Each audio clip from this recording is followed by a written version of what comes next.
All right, take two of Generally Speaking, this wonderful new podcast or live stream that has pretty Yeah, much like first go, first technically go. perfect. Technically Yeah. perfect is like I think the description that we should probably call it. So given that probably people couldn't hear anything before, Mm. the basic is I'll kind of give like a little background on you because like in I love cyber stalking you. It's funny because like I watched interviews with you even just like a year and a half ago, and you look so young. And I don't know if it's the beard, but like it was with Panda Global, and like Yeah. you had like profound answers, like you were on your game, but you just looked so young. Like Do you remember which one? Was it at Shine it was with Zain. It was with Zain. Okay, yeah, yeah, yeah. I Yeah, think that was the first time that I felt really comfortable doing an interview. really.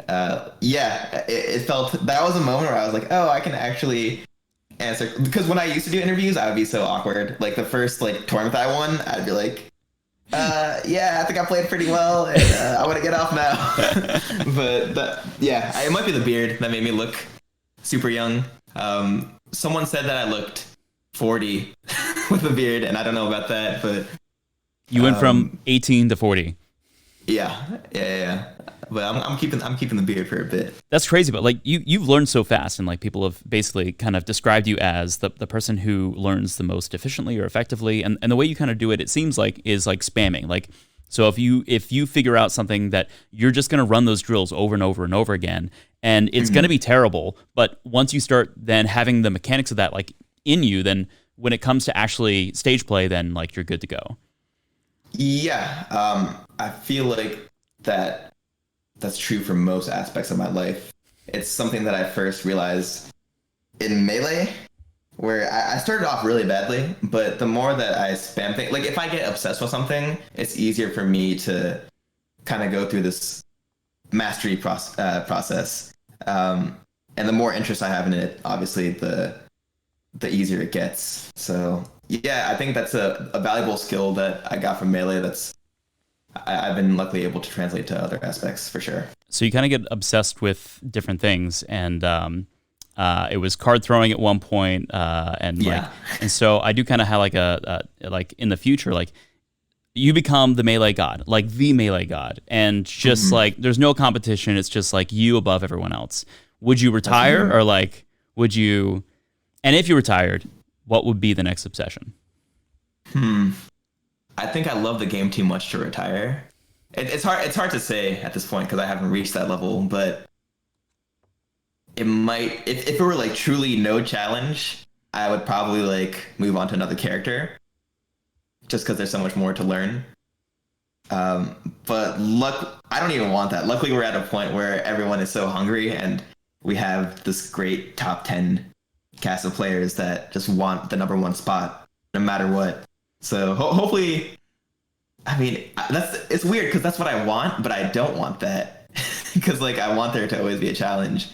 So I would probably still play melee. But like you've talked about that, like especially with the gods and like people coming up, you've talked about like the blueprint and like how everyone is trying to like essentially copy what the gods have done, but like Hmm. you encourage people to like go make their own blueprint. So have you made a Yes. blueprint to make the blueprint? Not exactly. I kind of have these like vague musings about what you're supposed to do. I always get a little like it's no one's fault in Twitch chat when they like ask. It's always innocuous. Like, how do I improve my neutral? It's just the most broad question, and I don't know what like. I don't know who you are, who you play, what exactly you need to focus on. I really think it's important for people to try things for themselves before coming to a top player for top players' advice. Um, it's okay once you reach a certain level if you're like really confused about something specific to ask. But generally, I think yeah, everyone's blueprint is going to be different is a thing.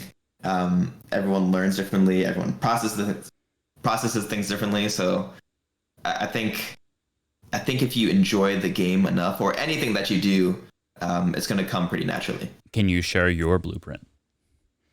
You don't have to. Yeah, I'm. so Is it? it's not like confidential or anything. I mean, you kind of touched on it earlier, but it comes down to so when I first started playing, I got good at a very very few amount of things. So it was either dash dance grabbing my opponent, just like spacing very minutely outside of my opponent's range and grabbing right as they're about to hit me. And then once I got good at that, I was like, how do I punish them? Because I'm getting these grabs. What do I do next? So then I worked on my punish game an insane amount. I watched every top player, top Marth that I could find, and I copied what I was seeing. And once I became proficient at that, I kind of melded in my own style. Like when you get a hit, yeah, I was had to ask myself, what could I do next to improve? How could I have finished it? And so that's kind of where I added my own twist of edge canceling more, adding in pivots to confirm on combo extensions, stuff like that. So it went from this process of copying to adding my own stuff, and then spamming that over and over in. So here's the process. I would solo practice alone with just a computer. Any technique that I saw, I would solo practice. And once I was comfortable doing it there, I would do it in friendly matches. And once I would spam it in friendly matches, I would find out where it's good. And then I could employ it in tournament. And it's kind of that process for every unique technique or new neutral discovery that I find. And that's what I still do, honestly. It's just more,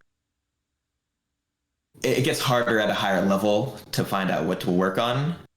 You have to watch a lot of your own sets, find your own weaknesses, and then recreate those situations. But that is my general blueprint. So yeah. Are there any people who are able to see your weaknesses better than you? Actually, my coach, Junebug, he is not a competitive player anymore, but he was good at multiple Smash games, including Brawl, Project M, really good at Melee, and he was actually, I think he peaked at like top 30-ish in the world, that range. And even when I was top 10, he would like be a big problem for me. Like, because we're in the same, we're both from Virginia, and we play a lot at local tournaments. And I had just won Shine, like a big major, and then 2 weeks later, he just beat me in tournament.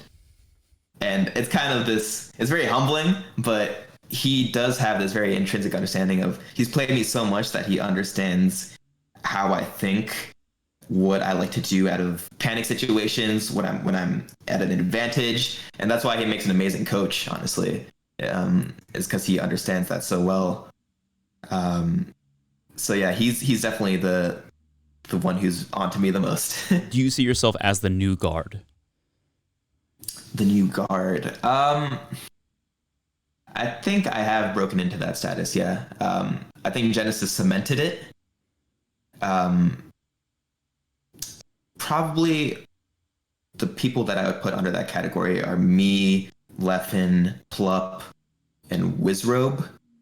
Leffen, a little bit older than me, and been in the scene longer, but he still has that. He was really the first one to be called a God Slayer back when Melee had the Era of the Five Gods. So I would still put him in that new guard category. But yeah, I'd say so. So then what's the difference between the old guard and the new guard? That's tricky. There are a lot of similarities. The old guard has, their mentality is just so rock solid. I like to think that it's one of my stronger aspects. But someone like Mango over time has gotten such a good competitive mindset that even when he's like at Big House, when I got second to him, he was behind the majority of those two sets, but he just had so much grit behind him and a will to win that comes with over 10 years of experience that I don't have. And that experience made the difference between that first and second place. It's something that I'm trying to catch up to. Like, I'm very conscious of it. It's something that I need to attain. But yeah, I'd say the biggest thing is that grit that comes from experience of 10 years of playing. Has anyone risen as quickly as you have in the scene? I don't think so. The closest, actually very close, is IBDW, Cody. He still hasn't won a major, which I think I won a major 4 years into playing, which I think is the quickest. It's happened recently, but if I were to pick a person, it would be Cody because he's been playing, I think, half a year after me, and he's already top 10, and he has a skill level to take a tournament. I wholeheartedly believe that, but I think there's a mental thing that he needs to overcome in tournaments before he takes super big tournaments. But I think there's also like a factor of like I guess you could say the old guard didn't really have people to copy off of. Like it was just them and that was it. And for you, like you got to study under the masters to essentially learn from their mistakes more quickly and adapt faster. Yeah. Do you think that people are doing that now, or do you think that like are more people getting into Melee taking your approach? It's hard to say. I don't think enough people are. The person that comes to mind for me is Spark. He's a Sheik player from NorCal.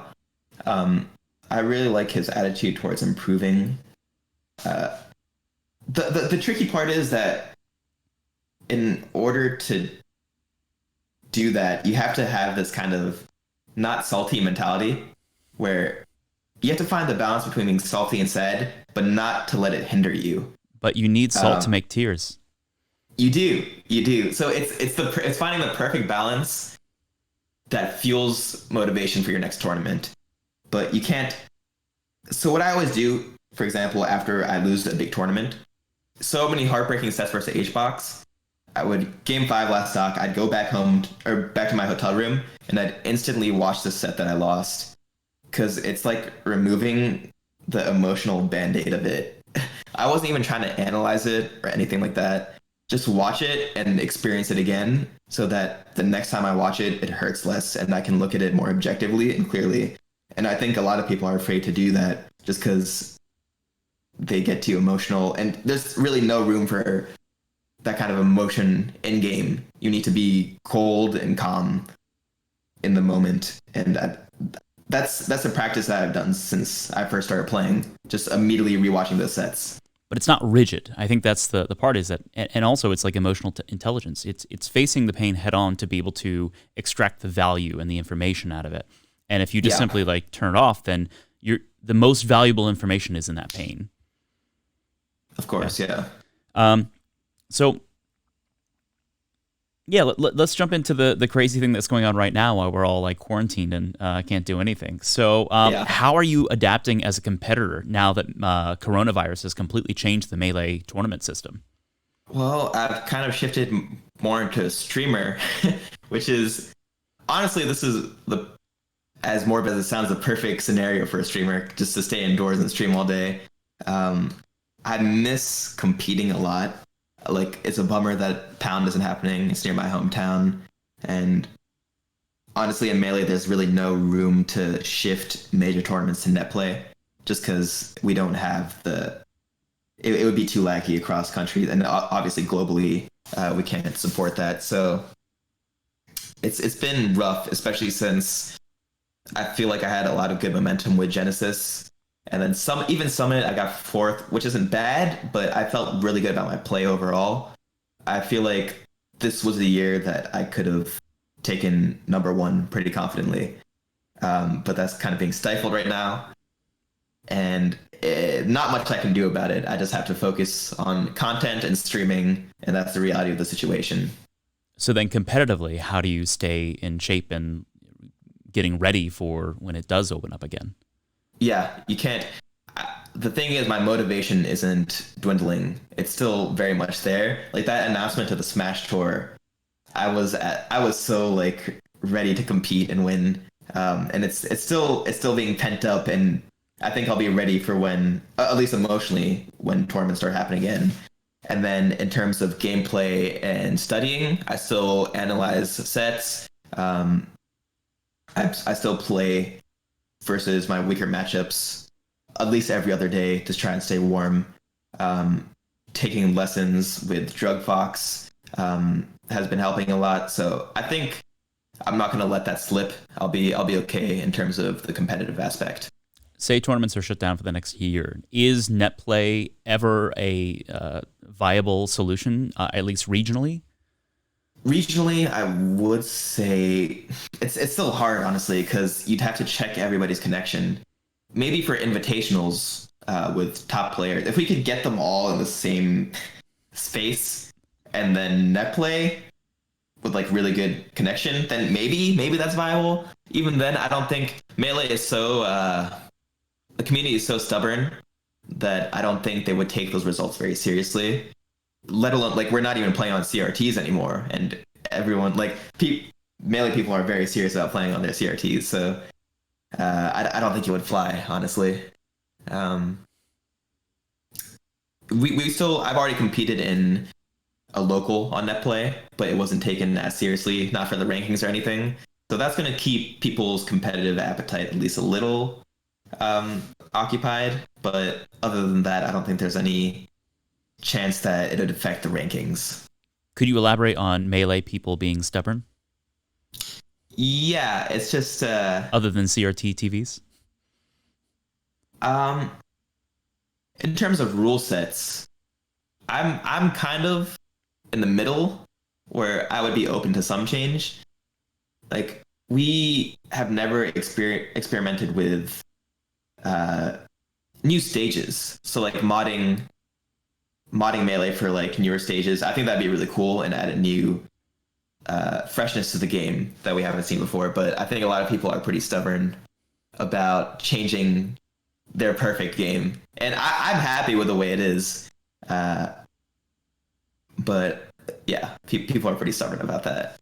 So speaking of that, Melee is like almost inherently stubborn, given that Nintendo is kind of almost like actively not supported Melee and have tried to kind of push Brawl. Brawl didn't really kind of take off, but like it seems like Ultimate is kind of like the perfect balance between competitive and Nintendo actually wanting to support it. What are your thoughts on Ultimate? Is that the perfect marriage between the Melee community, or at least the olive branch to the Melee community, and Nintendo? Well, even with Ultimate, I feel like Nintendo could give more support. Like it's nothing compared to other esports, like the amount of tournament funding. Like it's just not the same level. It's just that Nintendo accepts Ultimate more. Um, I don't think it changes anything with Melee's relationship with Nintendo. It's kind of just like, we'll kind of let you do your own thing. Just don't do anything too crazy. Like, uh, yeah, I don't know. I don't think it's changed that much, honestly. And we're perfectly sufficient without like the Smash Tour was going to be something that would breathe a bunch of life into the Melee scene. I truly believe that. Um, Melee notoriously has had lower prize pots than most esports, and that was going to be something. I think the World Tour winner got $40,000, which is the most any Melee tournament has had before. So yeah, I don't think it's that much of an olive branch between Nintendo and Melee. So speaking of tournaments, Beyond the Summit is kind of almost like a trailblazer when it comes to tournaments in general, but also with Melee. Like, what do you think about the different tournaments, and who is leading the pack? Is it Beyond the Summit? I think it's Beyond the Summit for sure. The Summit Invitationals are by far the most like just complete package for a Melee tournament because you get the best of the best in one studio now, not house. You add a bunch of cool content with it, high production value, big prize pots, and we just haven't had anything like that before. And to have their support is honestly amazing for Melee. Like they are a big savior for Melee, and they do more tournaments. Like they have a yearly major called Main Stage. I went to it last September. There's supposed to be another one coming up next September, but so fingers crossed for that. They also stream a bunch for other major tournaments like Genesis and Big House. So yeah, they are leading the pack. Other tournaments that come to mind, Genesis and Big House are kind of our Super Bowls when it comes to major tournaments in Melee. They just have the prestige behind them that Evo used to have, but we're not with Evo anymore. And Big House in particular, I really appreciate because Juggle guy who TOs it isn't afraid to make rule set changes. Like he was the first to really push for a wobbling ban, which happened at last Big House. I thought it was awesome. Uh, so I really respect them for being more flexible with the rule set. When it comes to Melee, a lot of people kind of it's a part of the fighting game community. You've got Street Fighter, a bunch of other different games. What is that like to be a part of kind of like the multi-pronged community? And what are your favorite multi fighting game community events? Ooh, I think the crossover is pretty cool. Um, a lot of the times, Smash people will hate on FGC people, and FGC people will hate on Smash people. But I think that's at a very low level. Like it's people who are like not making out of pools, and you'll see like tweets about that all the time. I think at the higher level, we all respect each other and like each other's games. So like I've had a bunch of crossover events with like Street Fighter players, DBZ players, and that's been a lot of fun. Uh, Favorite crossover tournament series. I think CEO is my favorite. It has the most uh, energy in the crowd when it comes to fighting games. Evo was really never my favorite just because of the best of three format. Hmm. Um, Obviously, it had the prestige behind it, and the fact that it was in Vegas was pretty cool. But the best of three up until winners finals and grand finals was kind of whack. So I'd say CEO is my favorite. Nice. When it comes to Melee personalities, do you have any favorite Melee personalities? And you don't have to do the impression, but are there any people that you love doing impressions of? Favorite personalities. Well, I think Mango's the obvious answer just because he's so vibrant as a person. Like who he is as like on screen in Melee is who he is as a person, and I think that's just amazing. Just like just a gambler in an essence. And I really like spending time with him and competing with him. I think he's an awesome guy. Um, Leffen is unique in the sense that I was talking to Alex about this earlier, but if I hadn't ever seen Leffen play a Melee match and only had talked to him, I would think that he's a complete just like shitter at the game.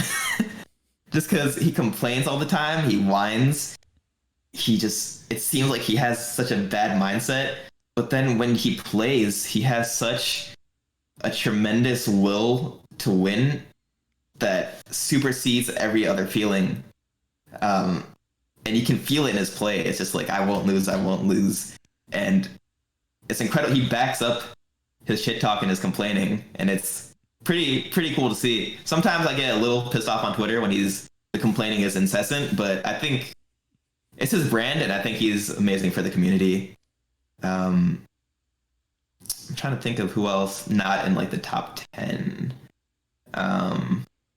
Fiction is interesting because half of the time I'll really agree with his tweets. The other half I'm just completely shaking my head like this guy is so whack. I think he's good for the scene though. He's not afraid to let his opinion show, and I like him. I like him a lot. And then when it comes to impersonations, favorite to impersonate was, I mean, he's not active anymore, but Wife. I did his in the Smash documentary. Just really articulate and soft spoken. I don't know if you've seen the Matilda movie, Mm-hmm. Mm-hmm. but it sounds like he talks like characters in Matilda, where like Matilda and Miss Honey are in the room, and she's like, "I love books."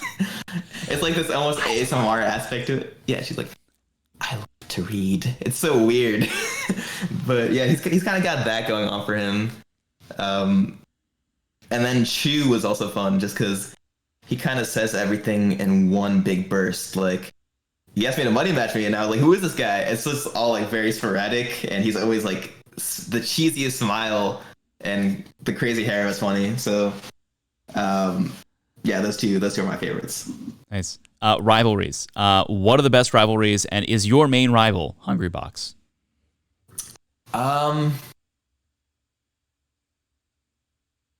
Honestly, for me, it's Hungrybox and Mango.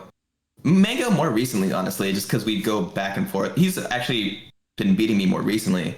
I've won one set in the last four. Luckily, it was at Genesis, so I managed to take that. Um, but yeah, Mango and I just always go game five, which is awesome for as a competitor and a spectator.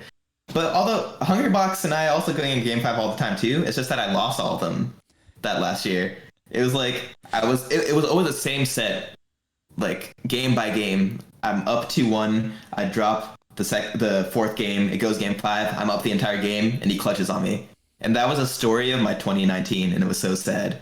But luckily at Genesis, I managed to break that curse and 3-1 him in winners finals. So I actually think that if I played Hungrybox right now, I feel really confident in that matchup.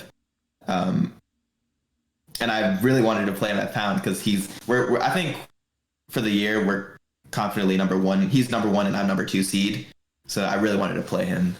I would also say he's a rival. Yeah. Nice. So if you could direct Melee's tournament and community future, what would it look like? Ooh, it's a hard question. I think the Smash Tour was the right direction. I kind of like this idea of having 10 top players just put in a bunch of money from their own pocket and just like use that in an invitational and compete with it. Just like a $1,000 buy-in. Just like maybe buy monthly or something. I think that brings a lot of good competitive energy to the scene that would be really good to watch. Also, I think I should probably like speak out for these more, but kind of like how they do in MMA, they have like exposition matches. Imagine just like me versus Hungrybox, first to five, $10,000 on the line or something, and then we fill a crowd, and like we sell a bunch of merch related to it and stuff. I think that has a lot of potential. So many good storylines and rivalries in Melee. Like we could do Left and Hungrybox is a good one. Hacks and Hungrybox, Hacks and Leffen have a bunch of beef. There's just so many. So I think that has a lot of good potential. I like that idea of like doing it's the grudge match. He's like, and he's out for blood, and he's not going home until he gets it. Like, yeah. I think really hamming it up would be good for the scene. I think that'd be fun. WWE style. Sketches. We're really excited. We have a sketch coming out with you. I don't know if Alex sent you yes, let's go, Alex. The rough cut, but like your sketches just keep getting better and better. And like, yeah, like, are you going to be able to do sketches other than you changing wigs back and forth? I mean, that's a pretty good alternative. I'm not gonna lie. It's that one was weird for me to watch. Like I was trying to play it on my stream, and then I got really embarrassed, and I just exited out. But it's gonna be hard because I can't meet up with people right now. It's just not the smart thing to do. So yeah. I think different content ideas might be the move. Maybe more serious topics, mentality videos. I think my YouTube channel could use some fresh content anyway. We still have a bunch of scripts for sketches that I want to film, and there are a bunch of them, and I think they're good. It's just that it's going to be impossible to film right now. So those are going to be on hold, unfortunately, for the time being. But I will definitely have more Melee-related content in terms of mentality. This next upcoming Tuesday, I actually had this idea with my friends I got the idea from Bobby Big Balls of doing this "What Was I Thinking" segment, where I take a set and I just talk about my thought process and maybe give funny stories behind the set that I played. So this Tuesday, I guess I can let you guys know I wanted to do me versus Mango from Smash and Splash 3, which was really funny because he was super drunk and I 3-0'd him in 6 minutes. So that has a bunch of hilarious stories surrounding it. And my thought process when playing was actually it's pretty funny. So I'm excited to do that. Nice. So you've talked about stream time and practice time, and that like you don't see stream time as you can't do practice time during stream time. Is that still true? I've learned to get a little better at balancing that. So when I play Bobby, I'm kind of just sticking around. Like I'm playing Falco for the most part. I'm not like all of today. I didn't really get that much good practice. I played Mango actually for like 40 minutes or so, so that was good. Um, there will be times preceding a tournament where I maybe turn my mic and cam off and just play because I need to focus. And that still gets good viewership somehow. There's actually a funny story where I was doing that before, what was it? I think it was Full Bloom last year. And I had my mic and camera off. And I had like 200 viewers or something. And then I turned my camera back on and my mic on. And I'm like, hey guys, I'm back. And I just saw my viewers dip to like 150. And I was like, am I ugly or something? I was like, what happened? And so I just immediately turned it off and started playing again. But yeah, I think I've gotten better at balancing that. I still play off stream. That's really important for me. Studying my matches is probably equally, if not more important than playing right now. So I found a good balance. Cool. That's it for my questions. Do you have anything else that you wanted to talk about? Yeah, I guess, like I said, YouTube content sketches are gonna kind of be on hold for now. Look forward to the mentality videos and the what was I thinking videos.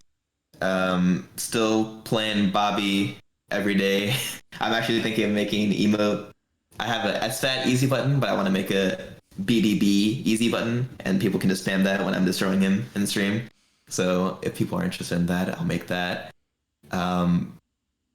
Yeah, I'm just streaming every day, working on content. I got nothing else to do, so yeah, look forward to my streams. Well, cool. Well, Zain, thank you so much for taking this time and also troubleshooting all the things in the beginning. But Yeah. Thank you. Good to have you on the Golden Gardens team, and talk to you later. Yeah, good talking to you, Mark. Bye. See ya.